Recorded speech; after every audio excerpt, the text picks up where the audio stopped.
Well, I have two.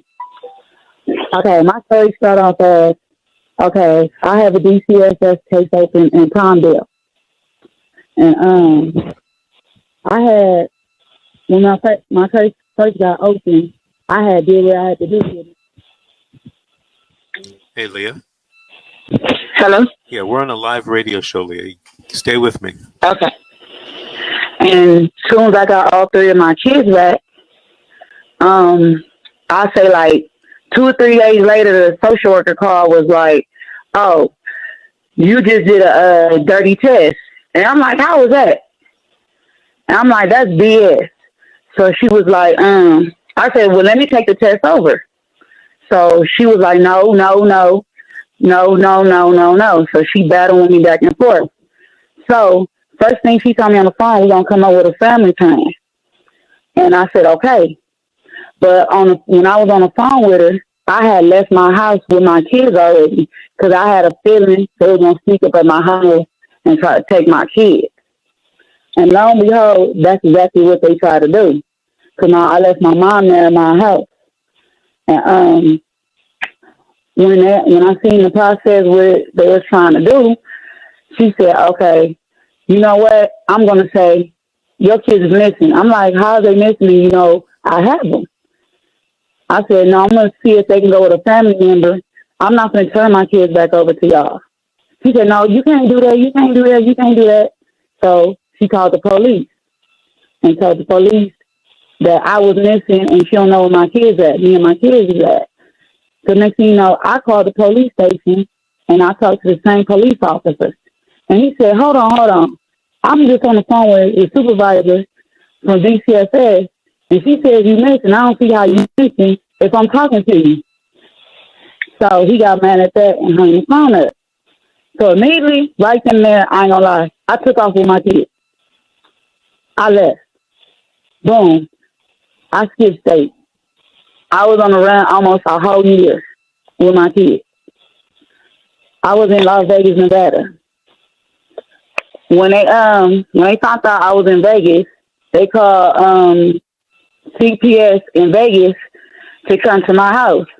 So they came to my house, checked my house out, checked my kids to see I wasn't lying, checked my kids to see who I was and everything, and she automatically terminated the case. And she called California and said, "No, we terminating the case because I don't see no reason why we should remove the kids and they ain't nothing wrong and our house is intact and it's house full of food." So automatically they got mad at that. Next thing you know, I had a bond of $500,000 on my head. And I'm being charged with kidnap. So all of a sudden, here come the police. Boom. And I ain't never been in jail a day in my life, and I'm 37. Police come, automatically just grab me and slam me. Boom. Dead on my face. I don't even know what's going on. Vegas police like, I'm going to tell you later. And next thing you know, I was just looking at my daughter. And my daughter was like, "Mama, don't fight back. Mama, don't fight back." Because I didn't know what was going on. And then when I get to the police car, they take me to the police station, and I heard on the walkie-talkie in the police car, they was like, "We finna detain the kids." And when I heard that, I said, "Oh my God!" I automatically broke down right then and there. Boom. So now my kids is at Vegas, CPS, waiting on California, Palmdale to come get them. I got arrested March the 11th. That's the same day my kids got taken. My kids came down to Palmdale March the 15th. They kept me in jail for 25 days. So I was in Vegas for 3 weeks. Then Palmdale came and got me. I was in Palmdale for the rest of the time. And they didn't want to let me go to court, no nothing. They kept making up excuses because of coronavirus. And I took 3 tests and they all came out negative. So when I finally went to court, the detective that was on my case from DCFS that was looking for me the whole time I was on the run, she came to court. When she came to court, she had talked to me, and she said, "Don't lie to me. Tell me everything, because I've been looking for you. It was kind of hard to find you, but I need you to tell me everything, what's been going on, and the reason why they charge you with kidnap."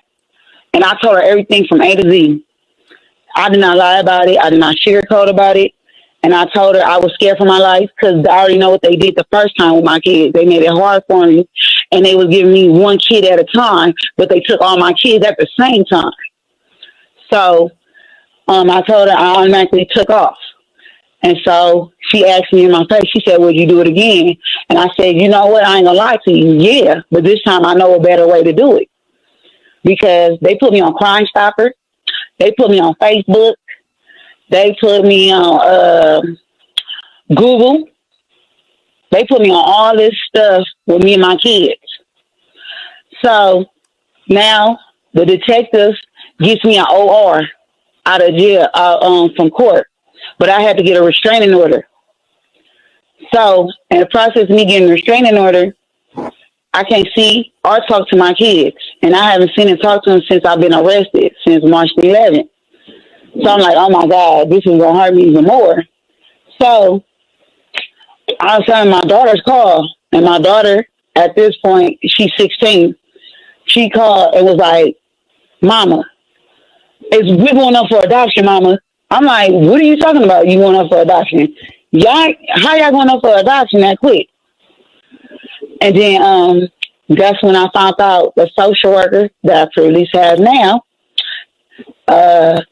she trying to take my parent rights. They already went to court when I was in jail. They already came up with a court order, basically the same thing that I already did, that I did in my previous case, the same exact classes and stuff. And then this time, they already know I had did half of my time in jail. So when I got out, April 6th, they wanted all this completed by the next month, or my parent rights was going to get taken off top. I'm like, what? What are you talking about? So automatically I panicked, but they didn't know I had did my classes and everything before I even got arrested, because I knew I was going to turn myself in or I was going to get caught. It was going to be one or the other, but I wasn't going to go empty-handed, and I didn't want my kids in the system forever, and like it was the first time. So when they got all my documents and my certificates and all my drug tests and stuff, the social worker automatically said, no, those are fake. Don't take none of those documents. No. And I'm like, how are those fake? She's like, I said, for one, Danielle, how you going to tell me something's fake? Because for one, I had to pay out my pocket. Y'all wasn't going to help me do nothing. Y'all was going to help me find no classes. I can't get Medicare and all that because they say I make too much money. So I had to make sure I had enough in my budget, and plus take care of the household, plus take care of my kids. So she found out that my two middle kids' grandma worked at the facility I went to. But at the end of the day, it was probation approval, parole approval, court approval. It helped you with if you're homeless and everything, the internet and all that. It's online, everything legit, all the classes and everything. So she still made an issue of that. And she told me talking about the social worker. Yeah, the social worker. Uh-huh. So later on down the line, my daughter, she was 1 at this time. She didn't tell me to March the 4th. I'm sorry. I got a call from the social worker. My baby then got busted in her face and got stitches in her face. The 1-year-old? The 1-year-old. How'd that happen? I automatically just broke down and screamed. Because my baby ain't never been hurt. My baby ain't never went through none of this before. Her exact words was to me, and I found out I had to do an investigation on my own because she was not helping me do nothing. She kept lying to me. My baby really got hurt April the 30th. She just told me March the 4th. Then she sent me a picture of how my baby looked with the stitches in her face. It's between her eyes. Wait, she had to get 3 stitches. Leah, huh? Hold on a second. I want you to hold on. I don't want you to hang up. We got to take a commercial break right now. This is The Secret, How to Fight CPS and Win. We'll be right back after these messages.